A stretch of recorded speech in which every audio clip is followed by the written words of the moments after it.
It's 6 o'clock. The town on Seven Hills is waking up. It's chilly.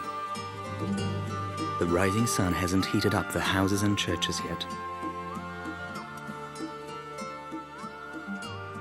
On the other side of the river, in the morning sun, a dome of the basilica shines.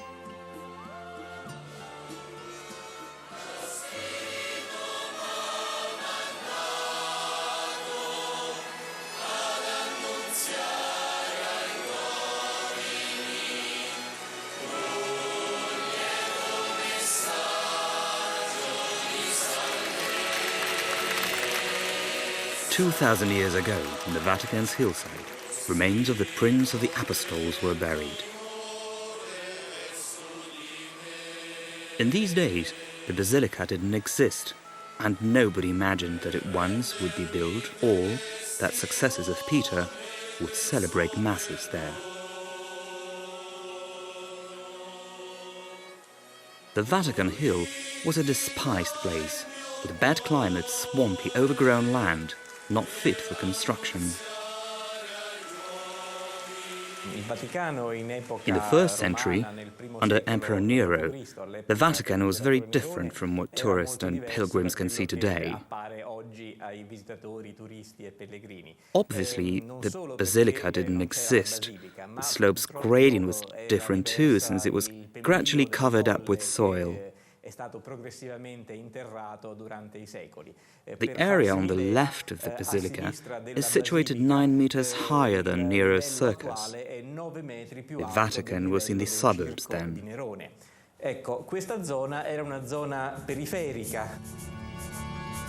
The center of Rome was on the left bank. The decisions about the world's politics, trade, science and culture were taken in Forum Romanum. On the right bank, only Trastevere district was inhabited. Christian communities concentrated on the peripheries of the imperial capital.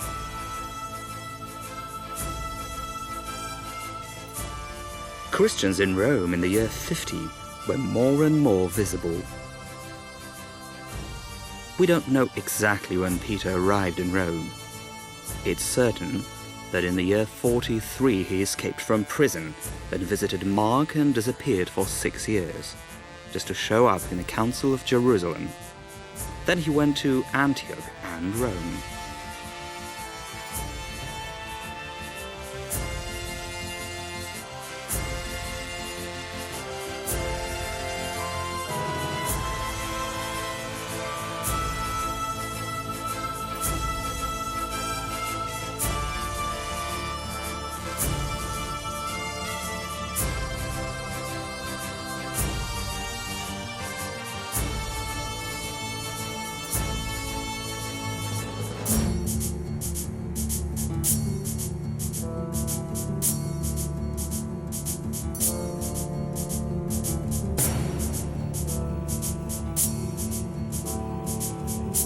Rome in the times of Caligula, Nero and St. Peter was the biggest metropolis of ancient world, inhabited by 1 million people.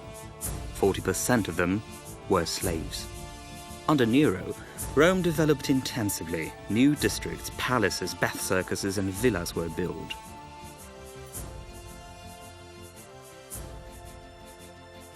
Yet the Vatican resisted all the attempts of development.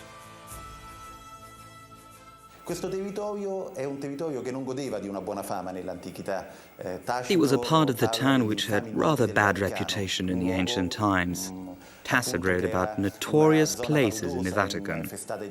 There were swamps, plenty of snakes, where nothing could be built. The river Tiber flooded the area, and water streamed down the Vatican Hill from the north and the Janiculum Hill from the south. Scendeva dai colli Vaticano a nord e Gianicolo a sud.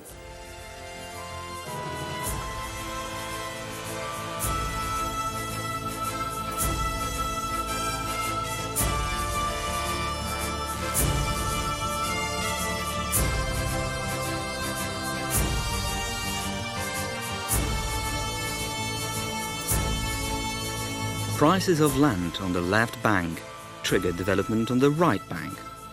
In the beginning of the first millennium, Agrippina the Elder built a circus at the foot of the Vatican hill known as Nero's Circus.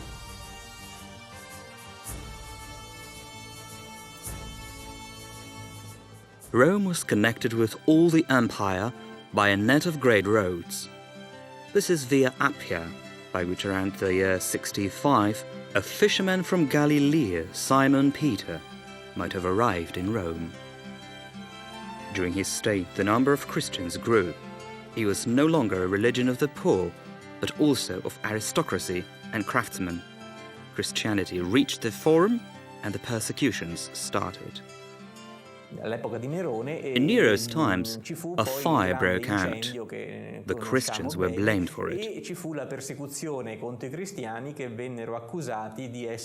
This was the reason of persecutions, during which most probably Peter was crucified and then buried in a very modest tomb, just a shallow concavity. Fu sepolto a breve distanza in una tomba molto povera, una fossa nel terreno. Peter was crucified upside down. His body was taken to the Vatican hill and buried among tombs of Roman pagan necropolis. Who buried him? That we can only suspect.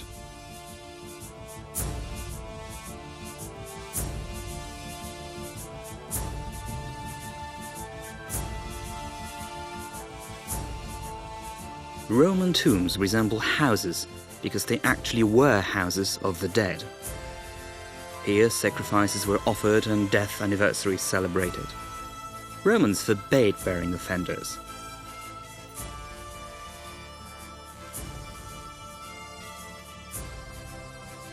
Peter, according to the Roman law, was an offender who couldn't be buried in a brick tomb. Peter's confessors and friends, who else would dare, buried him secretly in a simple grave, like the ones of Roman paupers.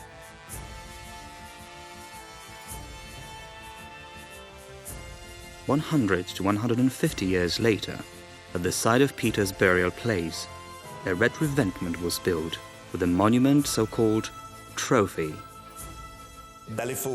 Eusebius of Caesarea, biographer of Emperor Constantine, was sure that Caius, a priest who lived in the times of Pope Zephyrinus, saw the trophies. The one at Paul's grave in Ostia and Peter's trophy in the Vatican.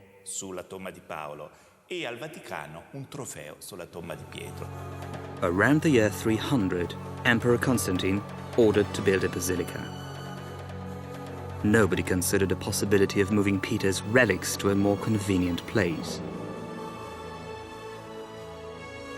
The basilica's central point was Caius' trophy, constructed on Peter's grave. Constantine had it surrounded by a porphyritic reliquary and an enclosure with columns. Martyrs' graves were never moved. They were considered holy, sacred. They were left in their original places, and martyria, shrines at sites of graves, like in the case of Peter or other martyrs, were built to protect the tombs.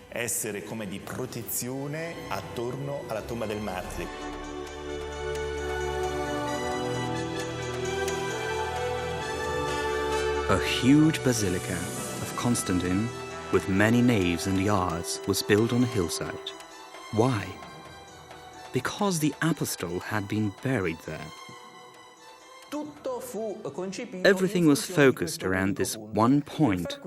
A lot of effort and involvement was required. To build such a big basilica on a steep slope, an upper part of the hill had to be cut. A lot of soil moved, and the whole valley filled up to create a 7-meter high terrace.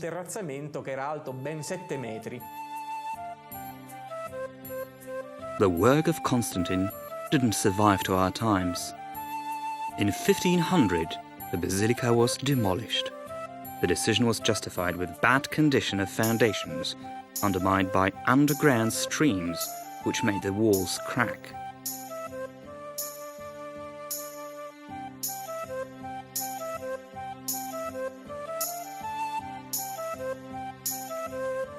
West of today's basilica, which replaced the Basilica of Constantine, there's Octagon, workshop of Michelangelo, the first designer of the new temple. Today there's an archive of St. Peter's factory, run by Sister Theresa, who knows every secret of the basilica.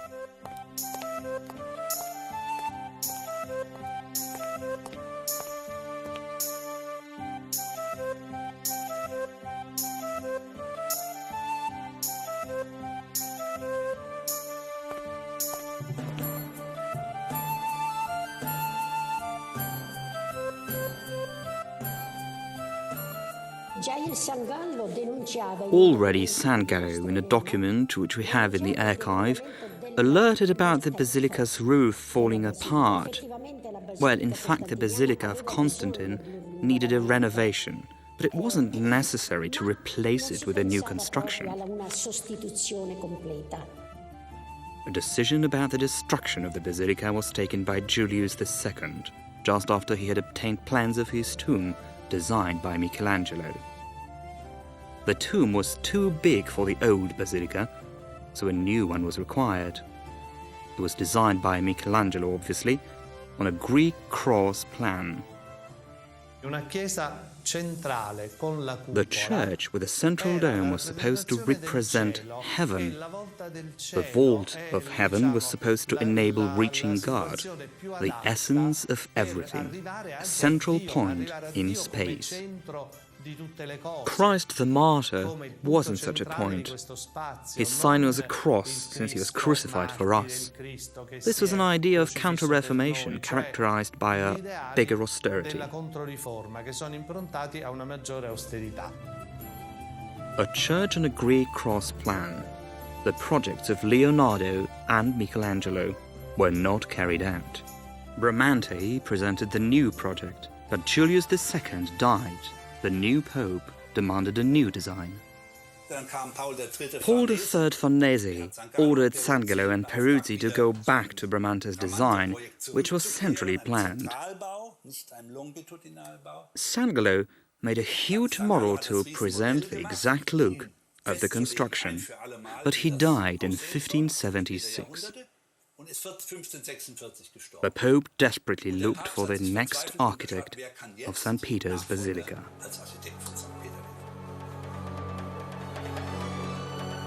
Bramante's project was not carried out. However, in the Basilica's treasury, a huge wooden model by Sangallo has been kept until today. This project was not accepted either.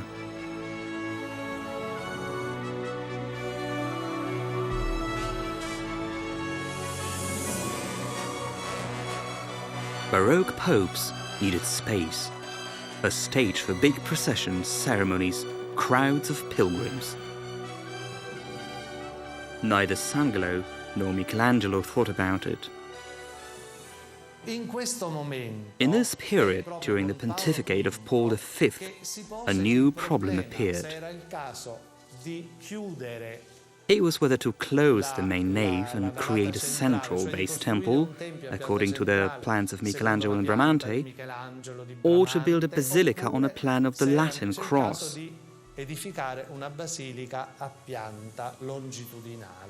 Finally, they decided on the Latin cross.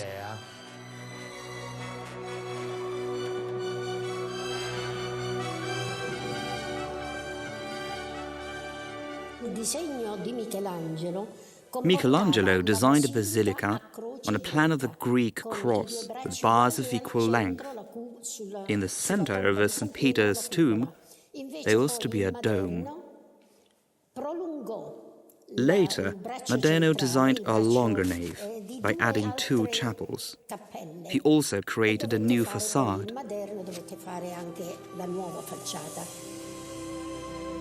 So, a basilica, instead of being built on a plan of the Greek cross, is on a plan of the Latin cross. It could hold thousands of faithful in its huge nave.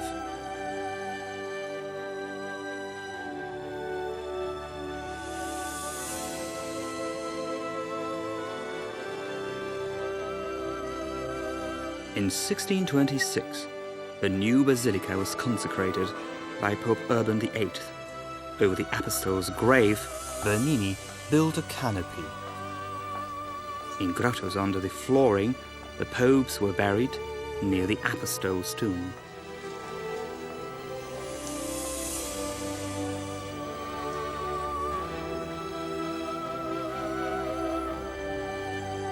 "300 years later, Pius XI died.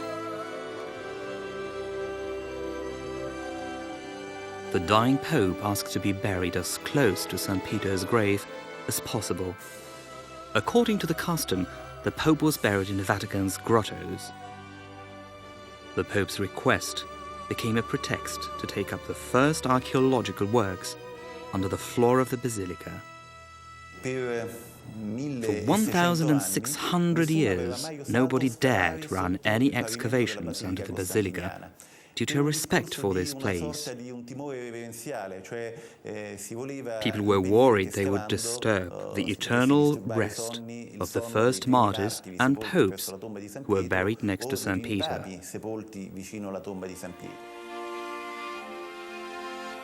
Archaeological excavations started in 1939. Working in unbelievably hard conditions, the archaeologists revealed a part of necropolis which was under the flooring of the Vatican's basilica. South of the basilica, on a German cemetery, among the graves of German clergymen who died in Rome, there's a modest tomb.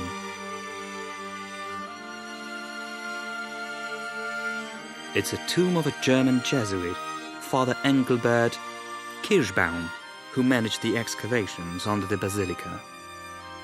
His three fellow workers were Jesuit Ferrua, architect Getty, and Professor Yossi. A nominal supervisor was Monsignore Kars, the administrator of the basilica. The works were secret. Even San Pietrini, who worked there, couldn't enter some areas.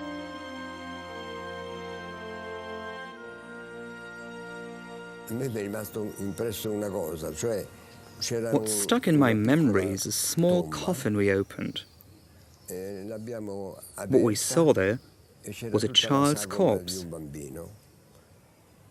But I remember, in the moment we opened the coffin, the body just dispersed, disappeared completely.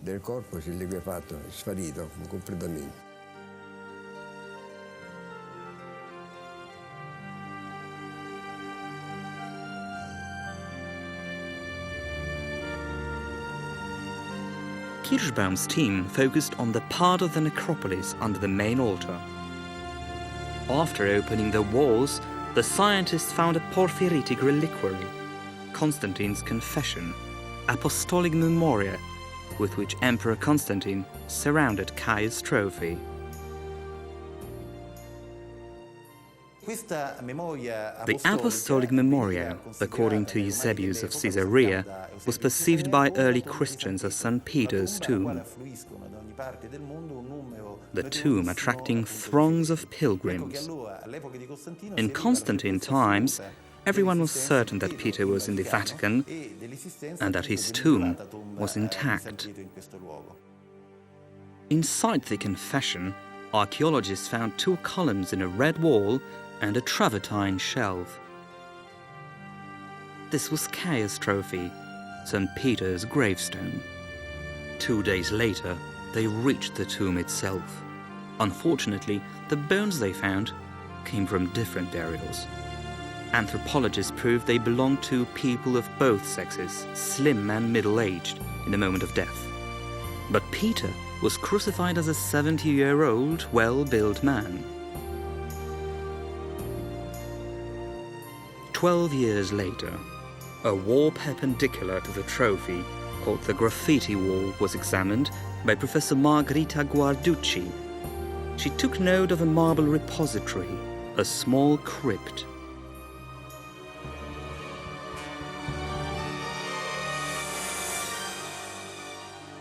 Guarducci discovered that someone found the fragments of bones in a repository and put them into a box without archaeologists' knowledge. It turned out to be Prelate Kars. the box was found. It contained bones of a 70-year-old strong man. The soil covering the bones was identical with the one from under Caius' trophy. The bones were wrapped with a cloth of gold, a fabric of emperors. If these were Peter's remains, why were they moved to the repository? There's a famous note by Pope Damasus, living shortly after Constantine, about water flowing from the Vatican hill and washing the remains from the tombs away. The relics had to be protected against damaging forces of nature. The presence of Peter's relics in the repository explains the symmetrical shape of pallium niche. While constructing the memoria, the graffiti wall was not demolished. In the repository, a plaster with an inscription had survived. One of the proofs that Peter had been buried in this place was a fragment of a wall which evidently had not clung closely and come off the red wall during the excavations. Father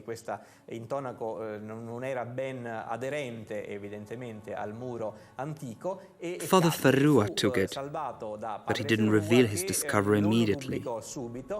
On the plaster there were two Greek words, Petros eni, Peter is here. Let's reconstruct the history of Peter's tomb and relics.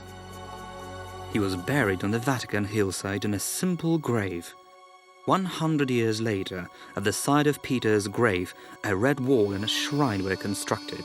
This was Stropheon mentioned by a Roman priest, Caius, around the year 200.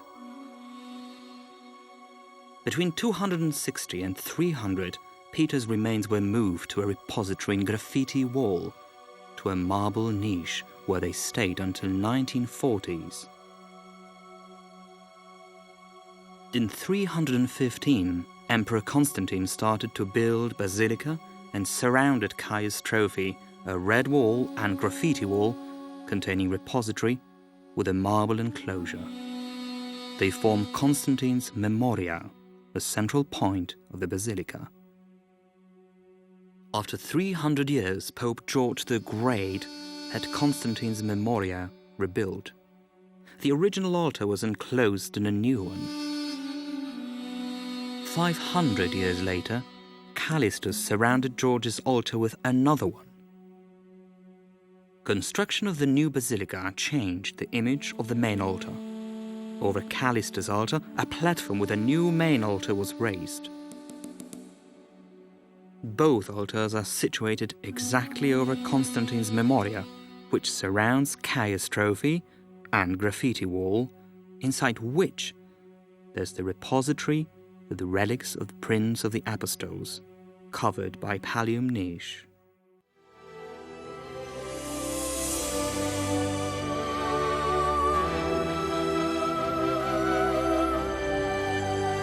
And around, there's the basilica. Like its predecessor, it hides bones of Simon Peter, and with its all-monumental enormity, confirms the words scratched 2,000 years ago. Petros eni, Peter is here.